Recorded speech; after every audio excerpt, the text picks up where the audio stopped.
Assalamualaikum warahmatullahi taala wabarakatuh. Selamat berjumpa kembali sahabat dengan sniper ngesot. Salam strobi, salam stolaras, salam situng ateh sahabat. Syukur alhamdulillah sahabat, semoga kita tetap diberikan kesehatan, rezeki yang melimpah dan juga halal, agar kita bisa beraktivitas dan juga bisa beribadah dengan baik. Sekarang sahabat, ini PCP monster saya yang digunakan sebagai bullpup.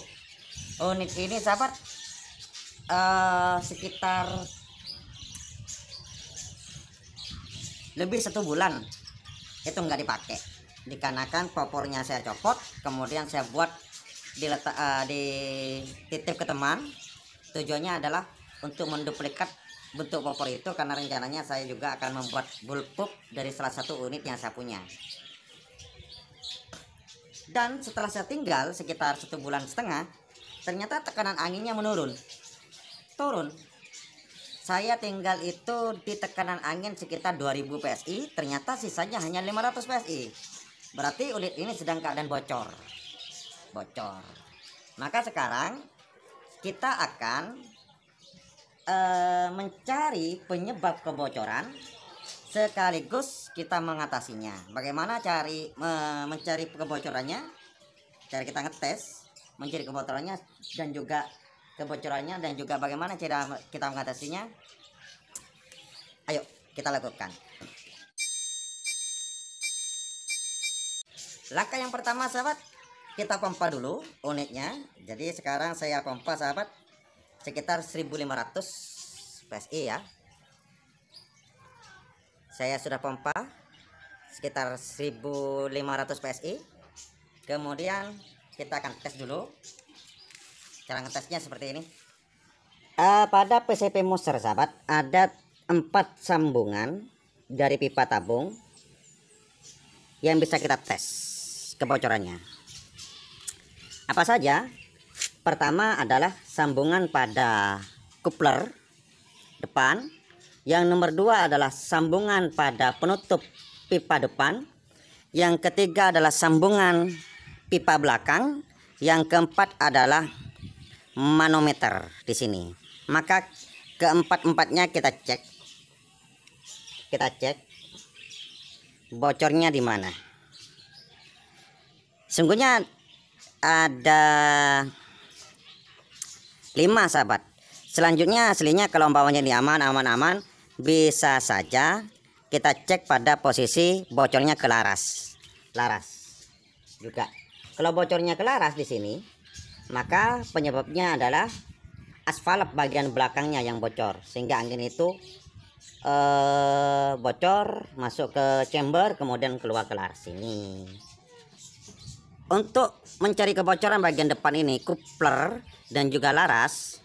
Kalau laras seperti kata saya, kalau angin lari ke laras berarti masalahnya adalah di aspal bagian di sini, dalam sini aspalnya. Cara mengetahui kebocoran coupler dan juga atau kelaras, maka caranya adalah Anda cukup tutup kayak gini ujung larasnya, tahan mungkin sekitar 2 menit atau 1 menit aja, 2 menit lah.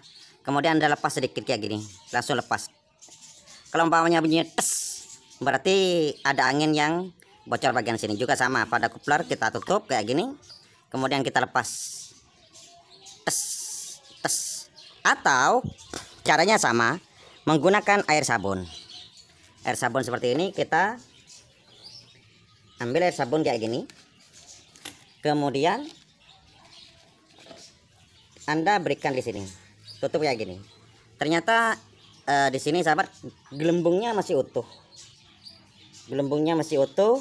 tidak ada sedikit kebocoran sih, sedikit aja.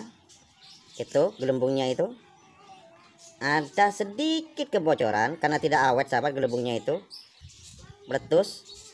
Oke, kita ketahui bahwa kebocorannya di coupler sedikit. Kemudian di sini juga sama, pada laras lihat gelembungnya utuh, seutuh-utuhnya nggak meletus, berarti aman. Bagian di sini, bagian aspal berarti aman. Ini nggak meletus, gelembungnya itu nggak meletus. Beda kalau yang di sini.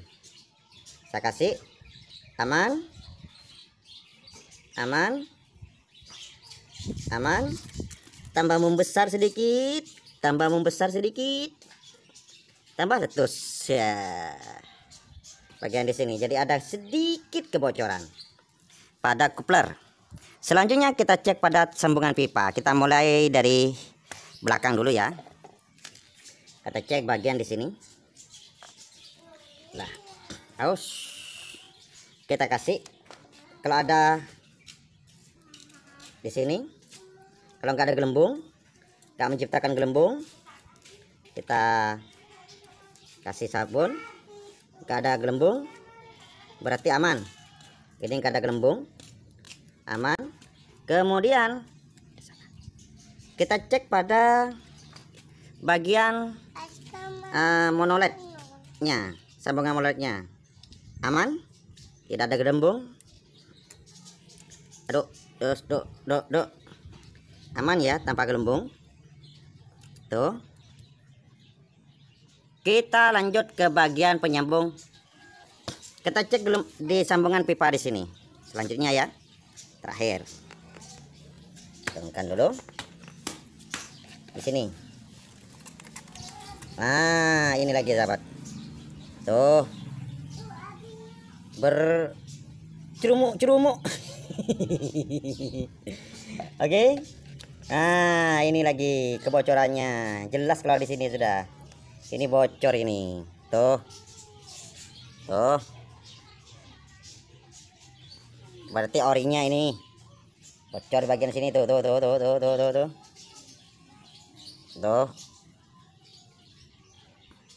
Sudah kita ketahui berarti bagian di sini bocor.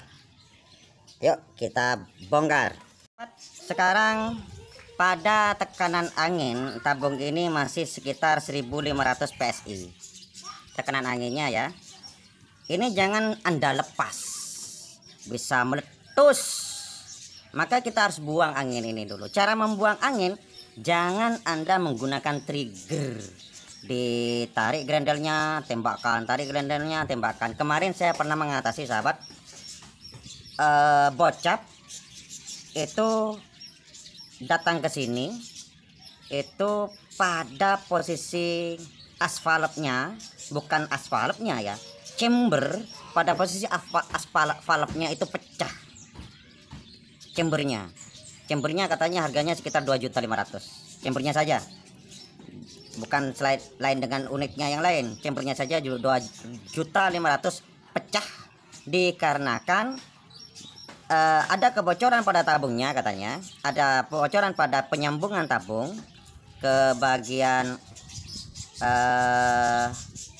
aspal,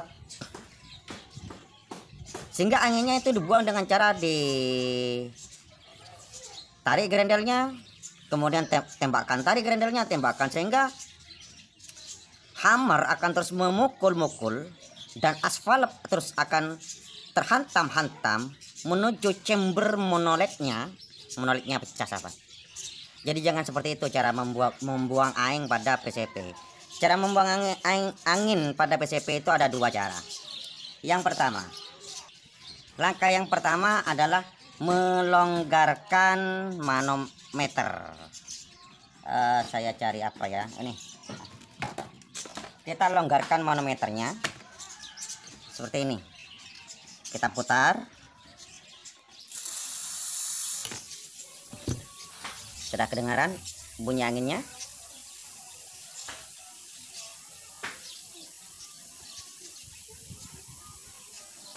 Langkah yang pertama, melonggarkan manometer. Oke. Tapi kalau melonggarkan manometer ini sahabat, bisa saja seal yang ada pada manometernya ini bisa bocor dan sebagainya ketika dikembalikan. Jadi kita tutup dulu manometernya. Kita tutup.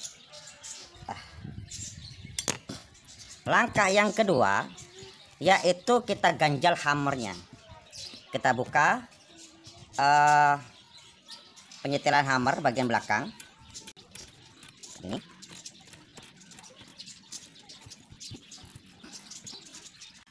Kemudian kita buka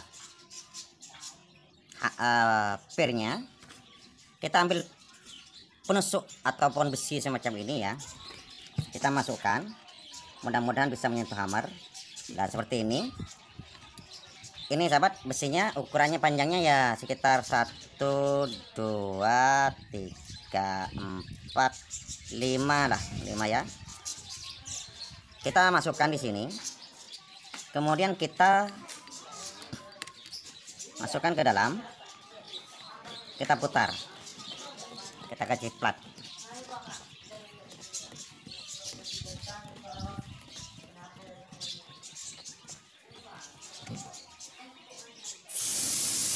Kita putar ini ya, putar, kemudian kita tekan hammernya menggunakan ini, maka angin akan lari ke laras. Tuh, habis dah anginnya ya, habis anginnya. Tuh, lebih cepat kan ya. Oke, udah kita ambil lagi. Sip. Ya gitu caranya membuang angin. Selanjutnya baru kita bongkar sahabat. Kita lanjutnya ya. Ini saya sudah lepas sahabat kunci aninya. Kita buka ini dulu. Punya saya ini, khusus punya saya karena coupler mininya dengan coupler bawaan ini merekat sahabat. Dah kita buka. Kemudian kita buka bagian ini. Caranya membuka ini sahabat ya, kalau langsung diputar kadang-kadang agak sulit ya, maka kita harus palu dulu ke dalam. Kenapa? Karena kena tekanan angin, drat ini agak sedikit maju sedikit, agak terkunci, maka kita ketok sedikit, jangan kasar-kasar sahabat. Tujuannya adalah mengembalikan posisi kunci ini atau drat pada pengunci ini kepada drat aslinya. Kemudian kita buka. Nah, alat ini membukanya agak sulit sahabat. Makanya ini barbel ball punya saya, dikarenakan saya membukanya menggunakan tang jepit.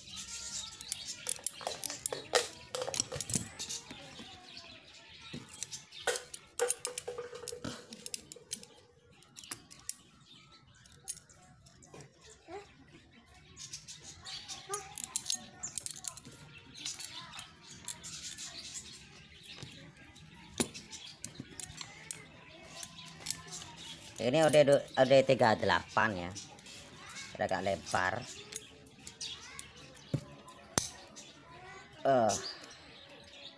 Jadi harus dipalu sedikit sahabat, baru ini agak sedikit modal lah, bukan sedikit sih, dibuka. Tuh bisa dibuka kan. Kalau nggak dipalu sahabat, nggak dikembalikan, sama dengan kalian itu mau membuka pen pada klik sahabat. Pen pada klik itu ketika kena pompa itu akan maju sedikit, bagian penutup depannya itu akan keras kalau umpamanya Anda langsung dipalu pennya. Maka caranya adalah buka stang pompanya, kemudian ketok ke dalam dulu sedikit agar posisi lubang pada pen itu lurus center semua dengan penutup pipanya. Seperti itu.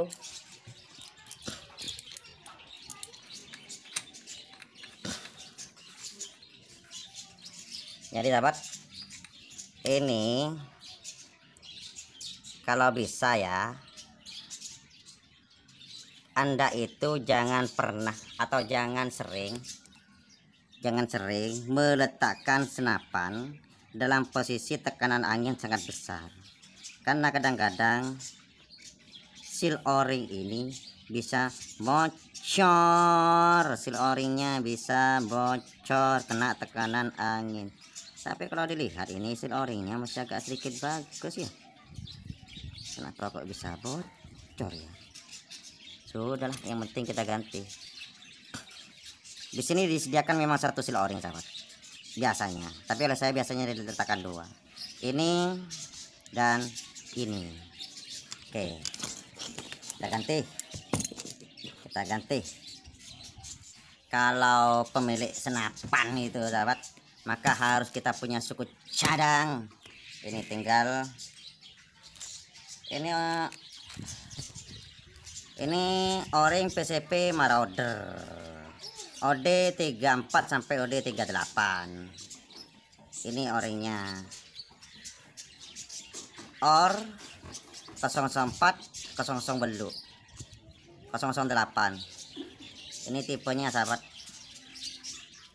209 atau 210. Ini tempatnya yang bisa digunakan. Kadang-kadang banyak sahabat bertanya, berapa bang besaran o-ringnya untuk ini besarannya kayak gini. Oke, kodenya seperti ini, kodenya seperti ini. Tapi kalau saya sih langsung beli sahabat ini ya. Sip, kita buka dulu bagian yang ini. Nah ini sahabat, juga siapkan ya tusuk sate semacam ini. Kita buka dulu semua o-ring yang ada di sini.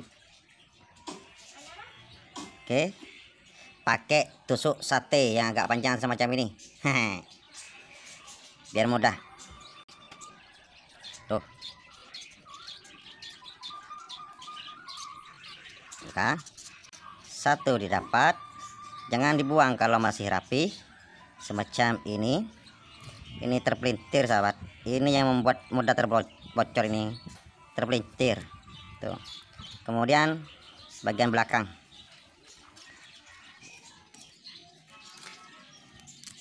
Bro.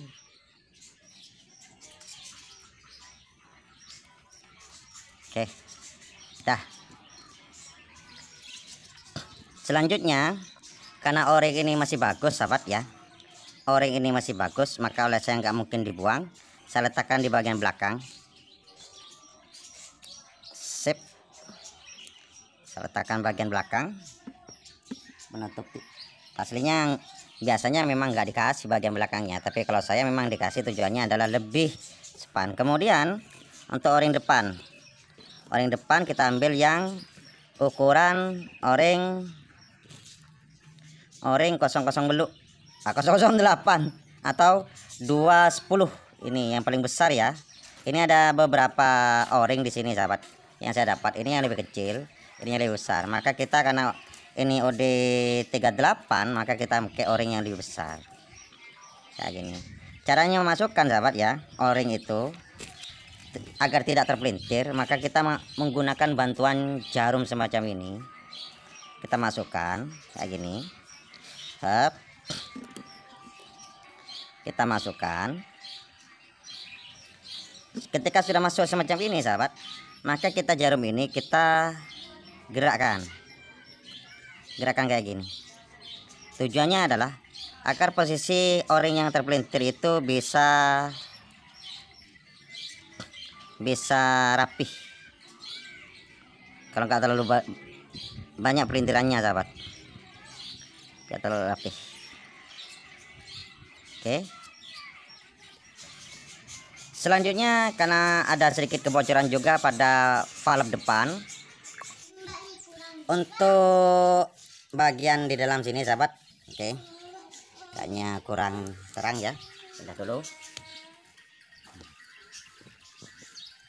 Untuk valve coupler itu bagian sini kita buka dulu.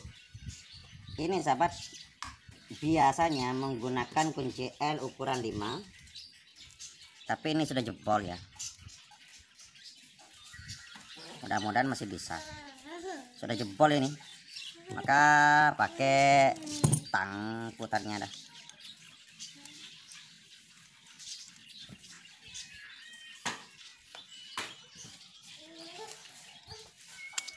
Oke, kita buka valve depannya. Tuh, valve depan ini sahabat saya kasih o-ring, dan o-ringnya sudah hancur karena sudah tak berbentuk nih sahabat. Kalau sepantasnya sih ini sudah harus diganti valve ini, tapi kadang-kadang kita membeli valve dengan ukuran yang pas itu agak sulit gitu. Ini jadi saya kasih o-ring lagi. Pengganti o-ring ini sudah kepeng, memang agak sulit sih sahabat. Cari o-ring yang pas dulu lah. Saya pakai o-ring ukuran P6 sepertinya. Ini sepertinya P6 o-ringnya, dan ini hanya sebatas, nggak mungkin bertahan lama sahabat pakai o-ring seperti ini. Sepantasnya ini harus diganti sudah. Ini sudah agak rusak ini bagian sininya, ataupun diamplas sahabat ini. Tapi saya untuk sementara lah pakai o-ring dulu lah, pakai o-ring nah, gini. Kemudian kita kembalikan lagi. Sudah selesai. Sekarang kita saatnya mengembalikan kepada pipanya. Oke, biar tidak banyak menyita waktu sahabat memasukkan ke pipanya, saya skip saja ya.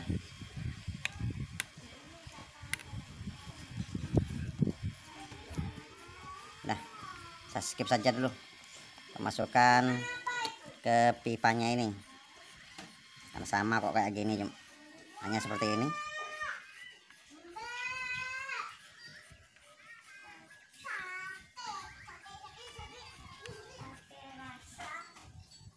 Baik, sekarang tekanan anginnya saya pompa, sudah nggak kuat sahabat, ke 1000 PSI saja. Sekarang kita coba ya hasilnya, apakah masih bocor di sini. Pakai air sabun lagi tuh. Sip, sudah tidak ada gelembung-gelembung lagi, sudah nggak ada.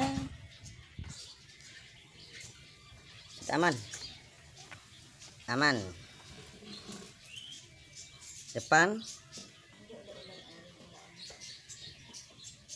aman juga. Coba. Masih ada sahabat, sedikit sahabat. Enggak, aman, aman kok, gelembungnya awet. Dah, mungkin itu saja yang bisa saya contohkan sahabat. Untuk valve depan itu kalau sudah seperti itu mendingan diganti. Kalau hanya menggunakan seal pasti hancur, sealnya kena tekanan tinggi. Baik, assalamualaikum warahmatullahi wabarakatuh.